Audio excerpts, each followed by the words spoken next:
Енді біз Маңғыстау облысы Дін істері басқармасына келіп отырмыз. Бүгінгі біздің негізгі кездесуіміздің тақырыбы зайырлы мемлекеттегі діннің орны.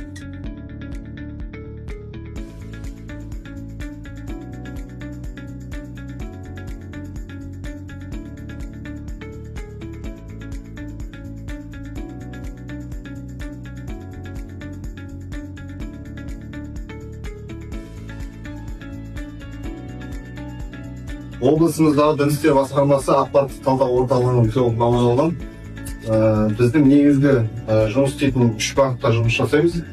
Біріншісі ақпараттық түсіндіру, осындай өздеріңіз сияқты мемлекеттік мекемелерге түсіндіру жұмыстарын жүргіземіз. Екінші, жекелеген азаматтармен деструктивті ағым өкілдеріне кіріп кетпеу алдын алу шараларымен жұмыс жасаймыз. Үшіншісі, кибернадзор деп аталады. Интернет әлеуметтік желіде ақпараттың дұрыс таралуын